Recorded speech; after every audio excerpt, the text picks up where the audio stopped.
Hello, welcome to Emotional Badass, where Moxie meets Mindful. I'm your host, Nikki Eisenhower, life coach and psychotherapist.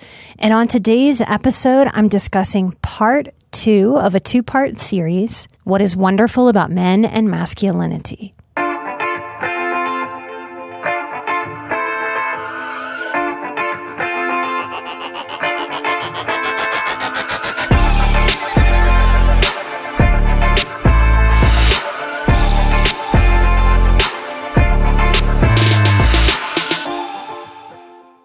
I want to lift men and masculinity up today. Men and women, masculine and feminine, are divine energies that have been the forces of human evolution since the beginning. We complement each other. It's always been a little difficult to define masculine and feminine because every single one of us born to this earth are a combination of both of these factors. There are few hard lines of what is masculine or feminine, though there are a few. And all of us can enjoy, experience, and choose from the smorgasbord of things that this life offers within reason. That's why I can only really talk about this topic with a really broad brush, broad strokes, and an unfair generality. And I could never, ever, ever name everything that I love or that is wonderful about men or masculinity in one episode. For lack of a better term, I'm going to use the generalized term good men. This episode is not about the current gender debate, the confusion, the medicalization, or the politicalization of gender. Whether you think of gender and sexuality as currently evolving or devolving, I'm not going into that today, though I do have strong thoughts about our psychological health individually and collectively around all of it. This episode is about trying to give young men and older men of all ages, a simple rambling, a shining of light, a conversation on what just might be lovely about men. Something that's been missing from the conversation. We have to lift young men up. We have to hold up mirrors that show them their power, their gifts, their light, and teach them how amazing it feels to walk through life with purpose and peace. Men and women have been complements of each other since the beginning of humanity and all through evolution. So let's be complementary to one another, huh? And let's remember that this is my podcast. I've got to do this my own weird way. I can't do it anybody else's way. And if my way is not cool for you, if you don't like it, it's cool to just move along. For some of you, this may be an episode in realizing just how much righteous wrongness has been programmed into you from popular narratives around gender. I'm going to speak simply and casually. And that might be a challenge for some of you that have given yourselves a lot of rules about what's right and wrong around gender or speaking about it, or feminism and speaking about it. I don't care about political narratives or people pleasing. I care about getting out grounded, real, useful content that helps us heal, that helps us understand the human condition, and that adds to our awareness and understanding and mental health. At times, I feel like I'm up against a tidal wave, a tsunami of national and worldly dysfunction that's raising the suicide rate beyond what was imaginable when I started my career.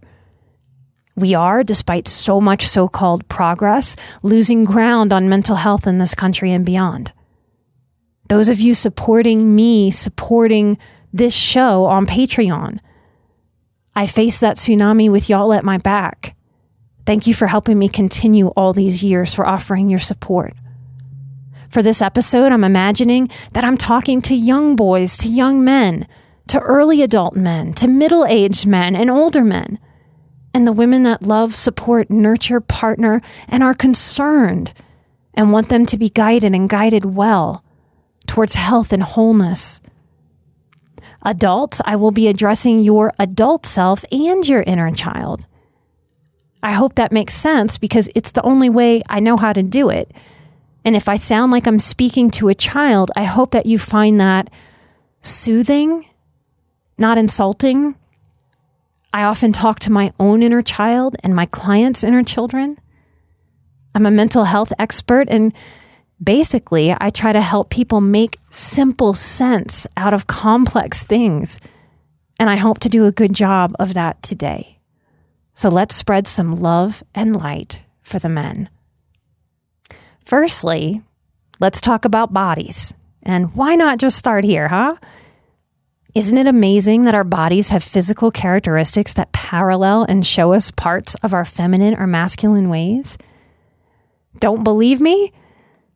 Now, this might sound funny, but it's true when you really think about it. Men, y'all have the penis. I'm sure you've checked it out. I mean, it's right there, right? You probably consciously found it at 2 or 3, probably before. And that penis, it points. It's like a little extra arm. It points, and we say that masculine energy is directional, like the pointing penis. When men pick a direction, they tend to go after it. It's something I admire most about men. You see it, you want it, you make it happen, you go get it. You are directional. I'm so grateful that men have taught me how to be more directional in my own life. And I will always love and have a sense of gratitude about this teaching that I've taken from men. Sometimes women don't like this about men. These women don't know yet that they can be more directional too. But we as women, we have to figure this out and tell ourselves it's okay for us to be directional too, for us to take what we want too. Because we don't grow up having a penis that shows us it's okay, that directs us, that points. So we have to learn it. We have to give ourselves permission to have some of that too. Depressed men, guys out there, y'all sort of forget this, that you're directional. Depression gremlins like to make you forget this. And when you're depressed, you can feel kind of droopy in all ways. Droopy in the shoulders, droopy in eye contact. Sometimes depressed men get stuck wondering why they feel so directionless or so limp in their lives. But I can teach you a little trick here.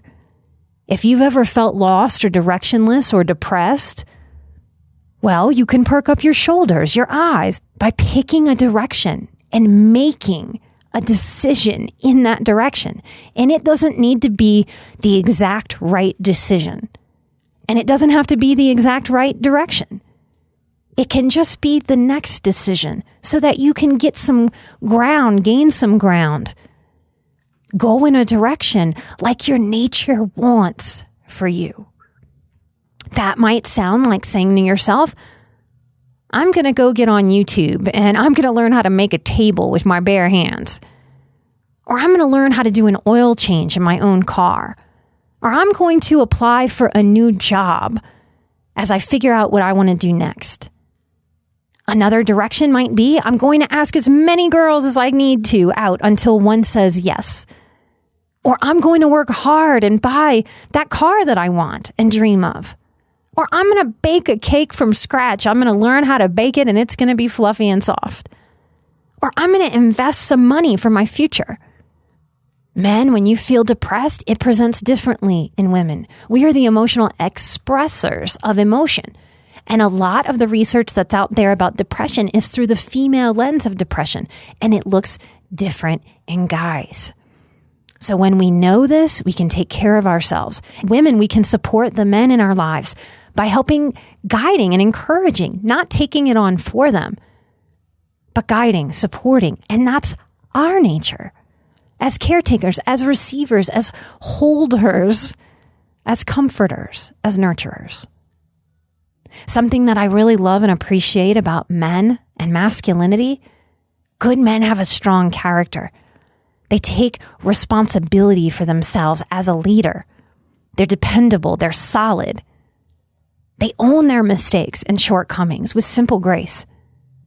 Leadership shows up lots of different ways in masculine form. Some men may lead at home or work like the first person might lead a bunch of hikers on a hike. They might walk out in front, making sure that the trail is clear of debris, clear of predators, and using his directional abilities we've already talked about. Some men don't lead like that at all.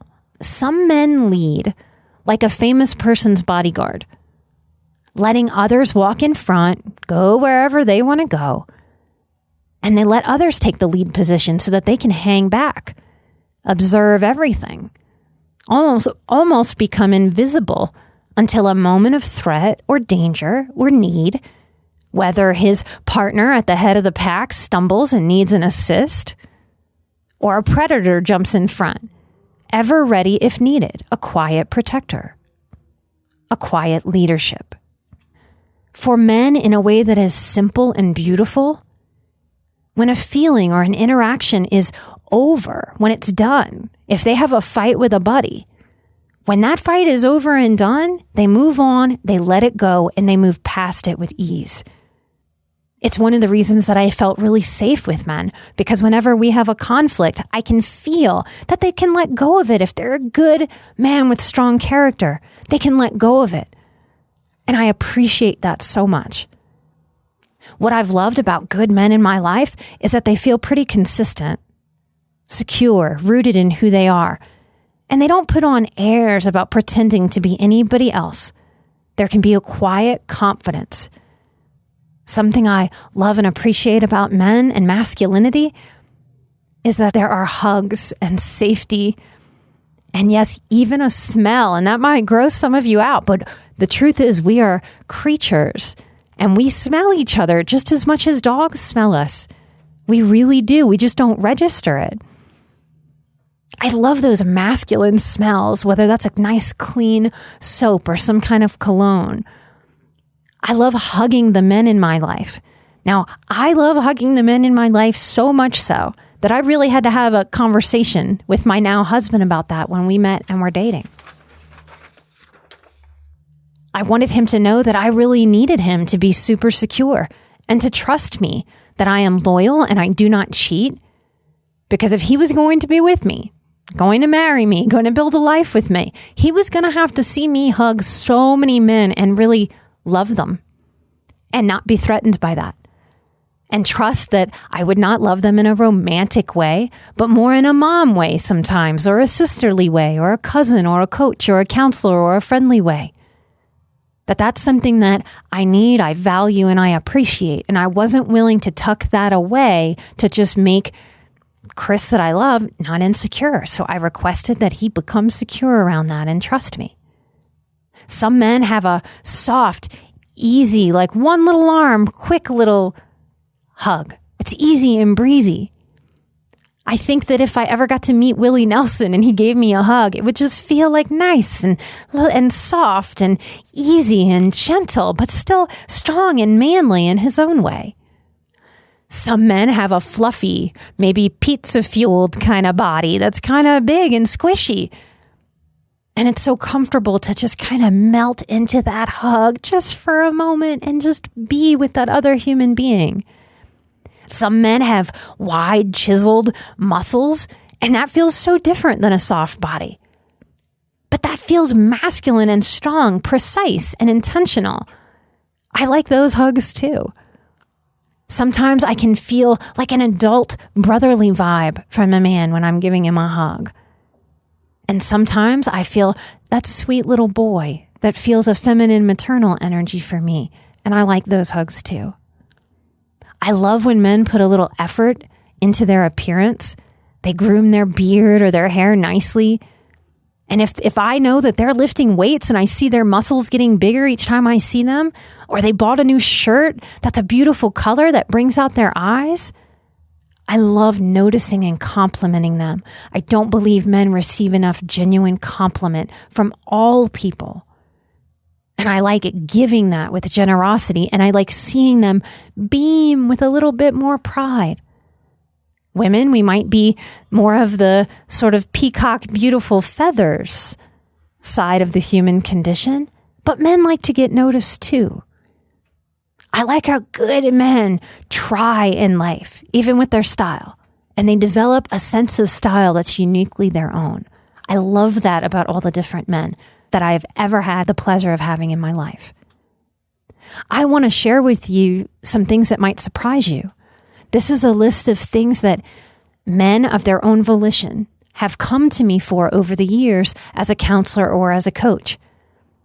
I have had men show up to me, and when I say, "Why are you here?" many, many, many men over the years have told me, "I'm here because I want to be a better man."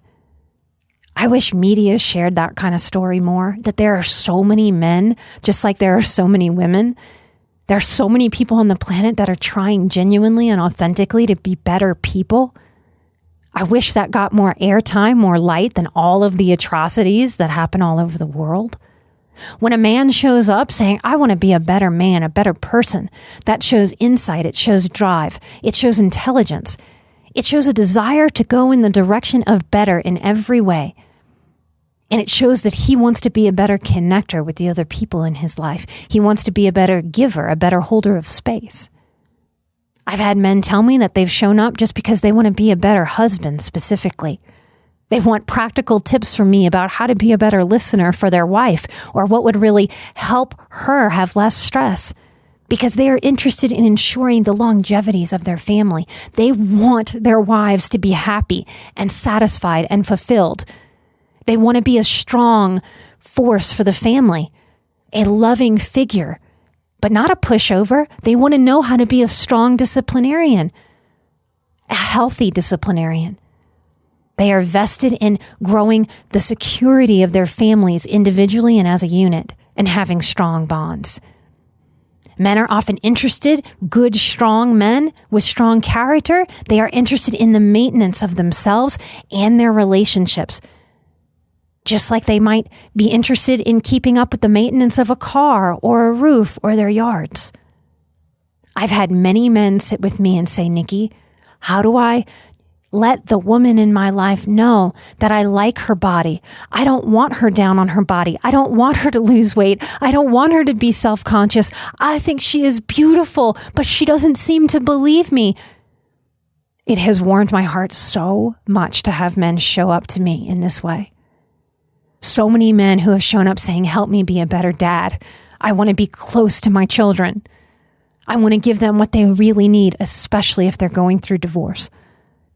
I've had many men show up and say, "Please help me with this breakup." And often what I find is that many good men have been in relationship with very abusive women.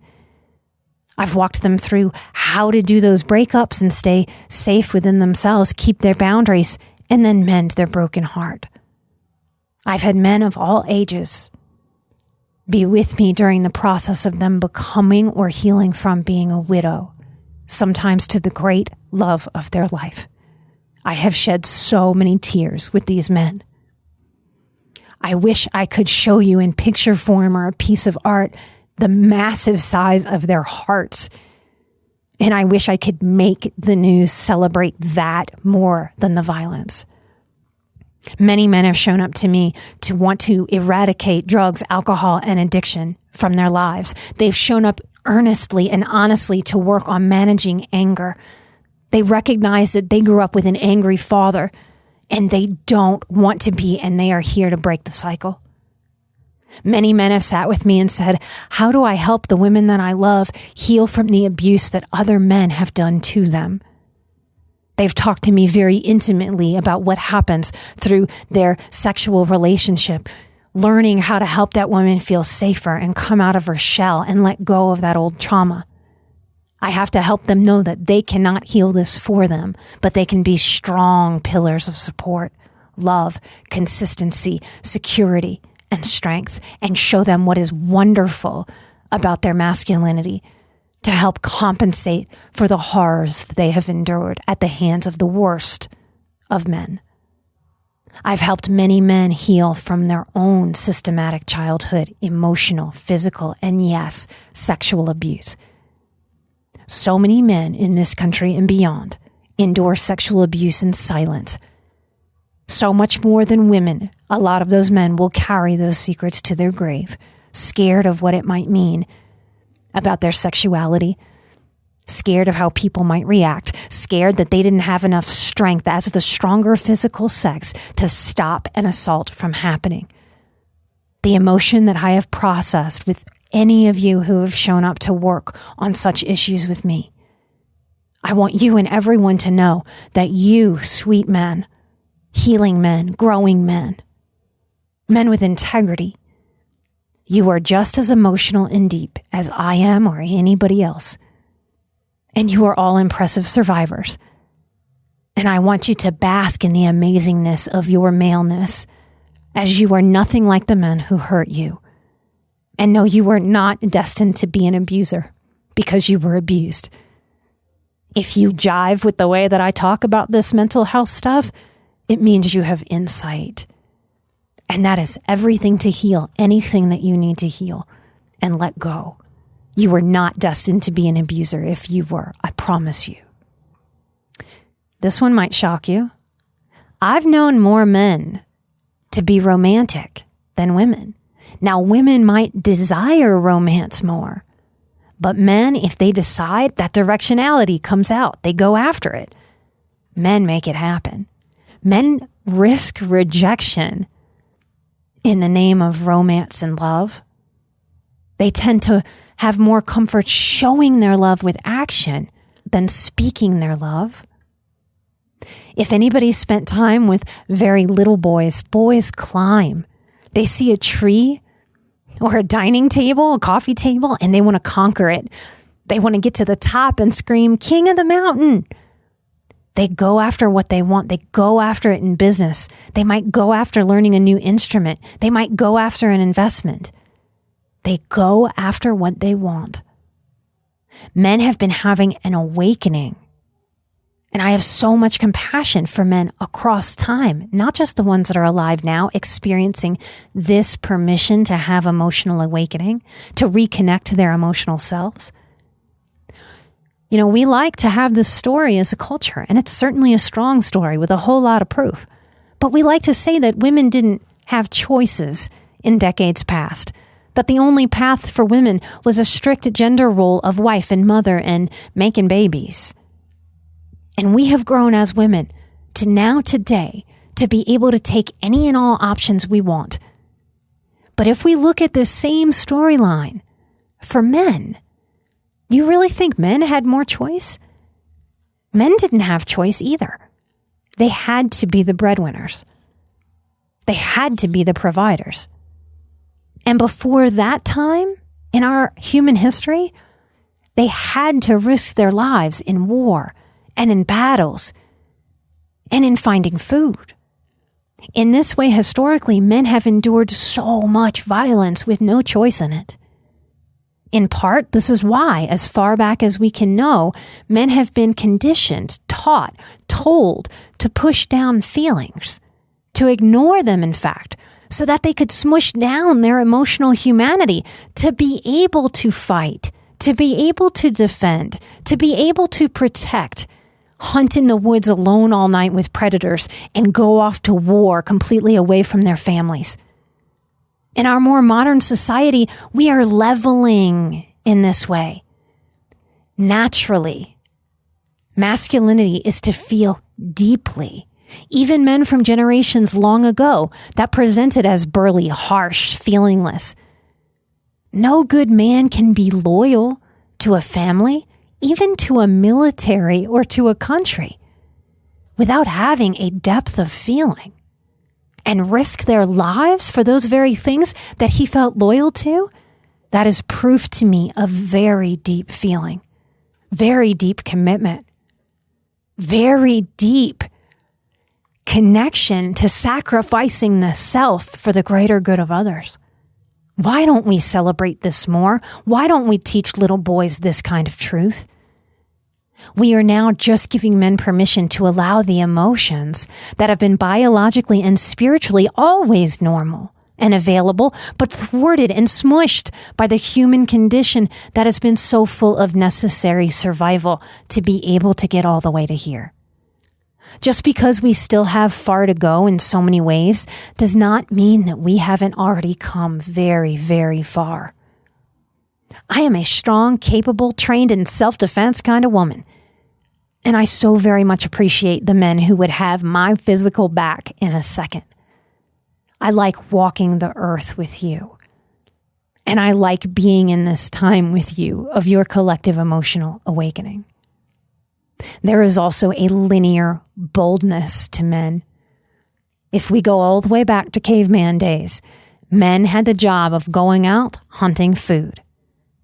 We as women, we had to tend the babies, watch out for predators, gather sticks for fire, watch out for weather. We had to do a lot. So our minds developed like a web. That's really great for certain things and completely overwhelming in others. Because of this difference, male brains developed a more linear quality, a more cut through all the drama, all the overthinking and nonsense, and just go after what they want in that directional way. In this time where all of us are struggling from a functional attention deficit because of technology, that kind of linear boldness is something to celebrate. It's something to practice. It's something to grow and hold on to.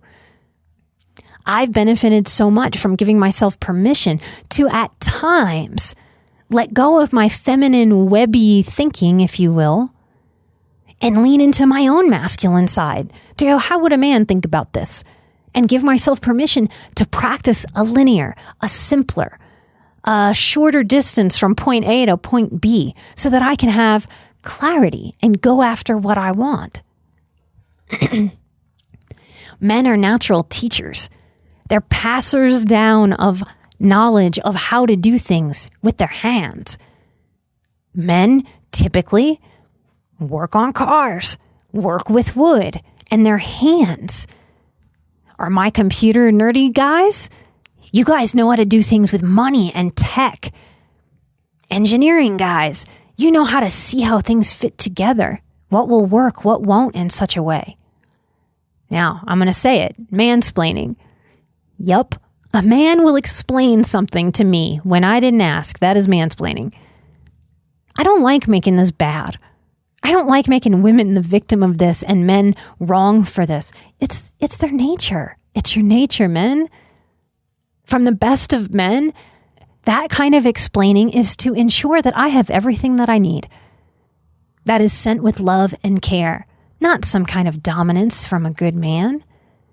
When my sweet husband does this, and I don't need what he's saying, I can say with lightness and ease, that was some damn fine mansplaining, hon, and I'm going to do it my way.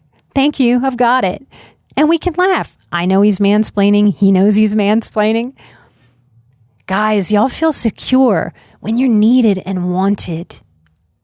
I know that mansplaining is a way for the man that I love and all the other men in my life that I love to show himself that he is needed, that he is valuable, that he is useful. At my most gracious, I can say, thank you so much. I like your input.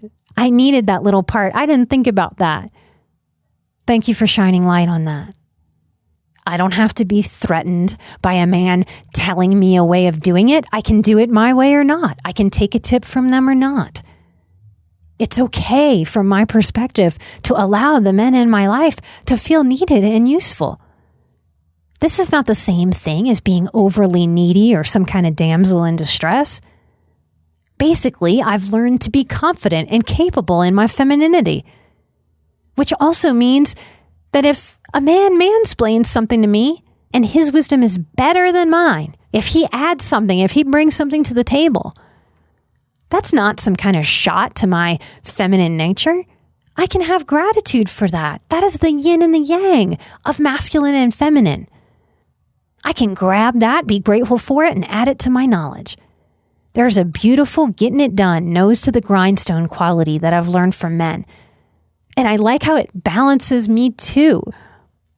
Sometimes this lens, this masculine way of being, helps me sink into getting things done faster. If you are a man, you will likely sometimes mansplain. And it's okay to just laugh when any woman doesn't hear it the way that you want and doesn't receive that from you, and just roll. We're just humans relating, loving each other, trying to help each other out. We don't always do that with grace. It's okay. Men, y'all are strong and y'all are natural providers. I love that the men in my life will carry heavy things for me. It helps my hands that are a bit pre-arthritic not wear themselves out. I'm in the middle of a move right now. This sweet man I'm married to, I will pack up boxes and he will carry them up and down the stairs and then up and down the next set of stairs that we're moving into. Even men who are smaller in size, smaller than me, and I'm a pretty small woman. Y'all have a natural strength, stronger than me. These are just body differences. I have a lower center of gravity as a woman, and you have a higher center of gravity as a man.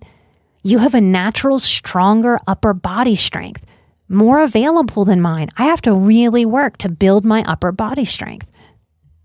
Why would I let my feminine ego get in the way here? Men, you are the stronger sex naturally. I'm a small woman. It doesn't make me weaker to acknowledge this. It makes me smart. If I have to figure out how to lift or move something that's too heavy for me, I can find tools. I can work hard at it. I can leverage some weight. I can use furniture straps or sliders. But what a way to let myself be taken care of, provided for, and allow the man in my life or a man that's around me that I'm not even related to or don't even care about. It might be like a mover. It doesn't have to be somebody that I have an emotional connection with. I'm okay letting the men around me feel useful in this way and use those natural gifts, that natural strength to provide for me. I will receive that with gratitude. I can melt into this yin and yang. That helps me be stronger and more effective in my life by not having to burn up my energy. I don't hurt myself. I don't overextend myself. I don't wear myself out just to prove I can do everything the boys can. Sure, I can, but I don't always want to or have to. I don't have to prove anything to myself or anyone. I want to specifically talk about men's hands. They are distinctly different from softer, smaller, feminine hands. Hands can be rough, showing their hard work, which is a loving act for their families and their loved ones.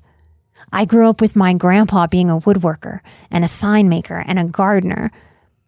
One of my favorite uncles was a helicopter and a car mechanic. These men, their hands stand out from my childhood. I can see them as I say this. That uncle, his hands were dark and greasy, dry, stained. They were strong, thick. And even when they were the cleanest, they seemed to have a scent of oil or grease. My grandpa's hands were dry, worn, and calloused from the shovel he used in the garden, from the hammer he used to build birdhouses. There was dirt, the earth, soil under his nails. A faint, continuous scent of Mother Earth seemed to go with him. Chris, my sweet husband, he's in IT, and he paints miniatures. His hands have a masculine but elegant grace and precision to detail when he's painting. I've caught myself watching him paint, but not the paint going onto the object. I've caught myself watching the way that his hands move, how they control the paintbrush, how the process is big, strong, and precise, though delicate. I love it. As an empath, I've been able to feel and learn to decipher when a man's energy is interested in me as a woman, romantically or physically. Maybe because I was a bartender for a long time, that I learned not to take this personally. It hasn't scared me, not coming from good men, and I can feel the difference. I understood it as a natural and accepted energy, and I receive that as a compliment when that happens. I'm grateful that that still happens. I hope it happens all the days of my life. I've certainly felt predatory energy from what I will simply call bad men over the course of my life. And I could feel that those men wanted to dominate or overpower me or put me in my place. A sign that their masculine energy wasn't healthy or balanced. And those men probably needed anger management at a minimum and therapy. And genuinely, they probably needed all through their lives more of what I'm trying to do right now. Men and women being good to them, not harsh. Most men that I've felt wonder if a romance was possible or on the table with me, whether I was single or partnered. And sometimes I could sense that that was just a fantasy about sex. Because a man's mind thinks about sex almost constantly. There's nothing wrong with that, men, and we don't have to be scared of that or hurt by that or make that wrong in any way as women. I learned to be very clear with my words and my energy so that I was sending no mixed message to these men that have come through my life. And I know that a good man might hear my words, that I'm not interested in them and that romantic or physical relationship is not on the table and never going to happen.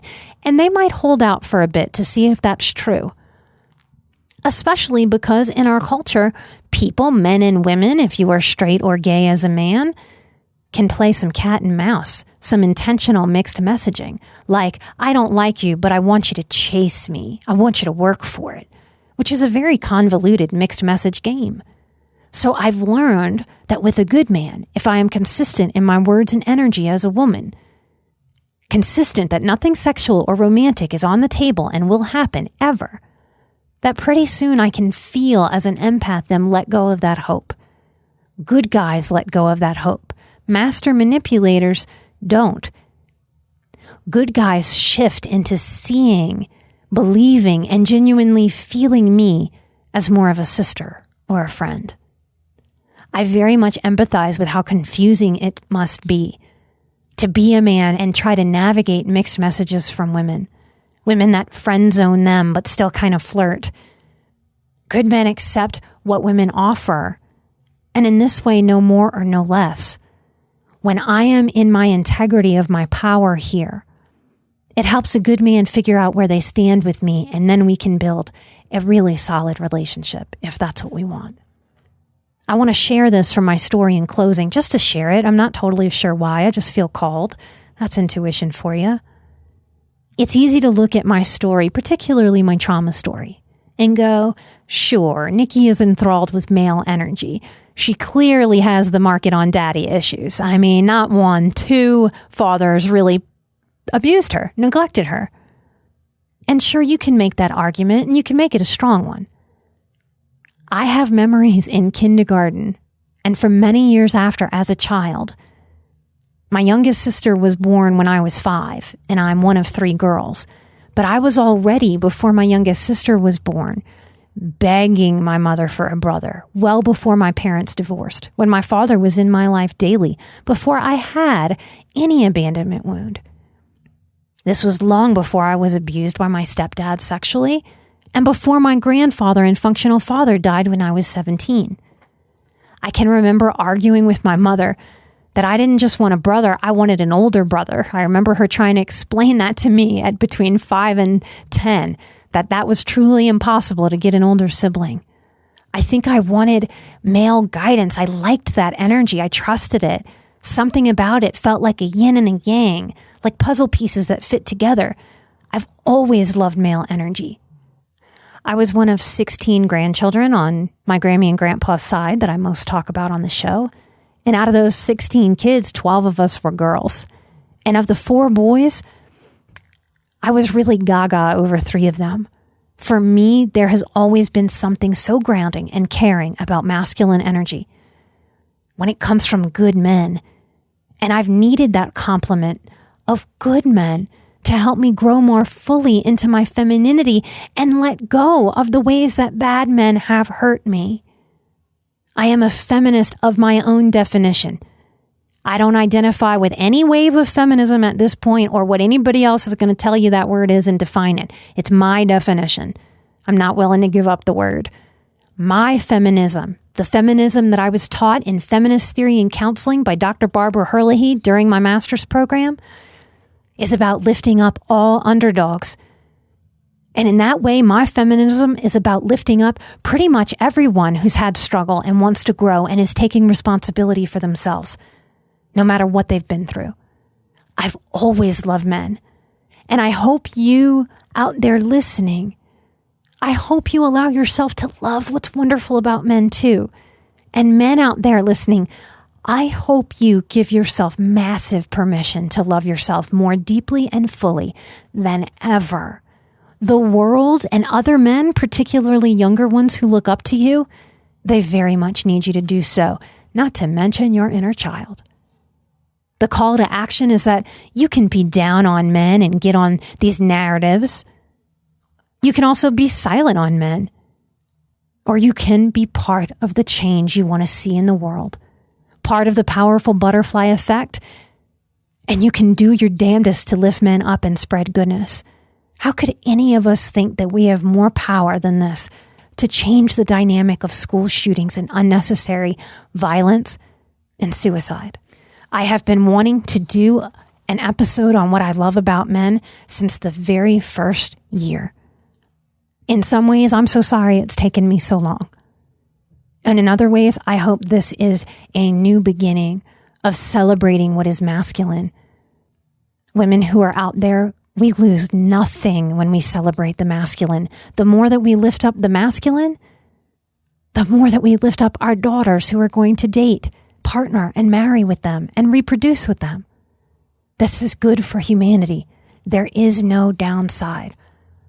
I am advocating that we let go of this toxic masculinity narrative. I can't see one good thing that it does for anybody anymore. It started to highlight some of the worst. We all know what the worst is. Now it's time to shift and move on.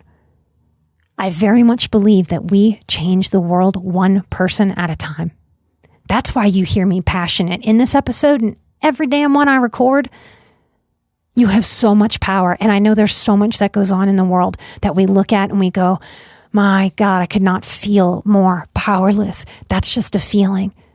Don't go into that. Don't grow that feeling any bigger. Push it aside. Step into your power. We all have the power to be the change we want to see in the world. I love you women. I love you men. I love you gay people. I love you straight people. I love you people that are figuring out your gender.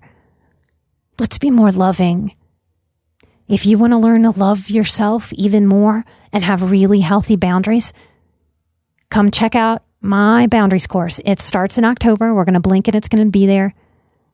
Come find out more at emotionalbadass.com/boundaries. If you're interested in immersing yourself in what I teach, Patreon is a fantastic place to dive in. For a couple bucks a month, you can dive into all the content there. You can see how other people respond to it.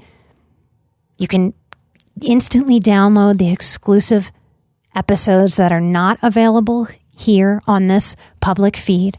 They're available nowhere else other than Patreon. While you're at Patreon, you can get the biggest discount code to the Boundaries course. This is how we take care of our patrons who take care of us, taking care of you. This is a big circle of care, of intention, of personal growth and development, of intending that the world be a better place and us holding our own personal responsibility to make it so, first internally in our lives, and then from our healed place, we are able to give more to the people around us, not less. That's what good boundaries actually let us do. You think I could get an episode out every single Monday for 4 years? Take vacations, deal with the chaos of life. If I didn't have good boundaries actually helps us serve each other more. If you feel called, come find out more. Light and love. I'm an emotional badass. You're an emotional badass. And together we are where Moxie meets mindful. And yes, we are changing the world. I will see you right here next time with a brand new episode. Till then, take care and bye-bye.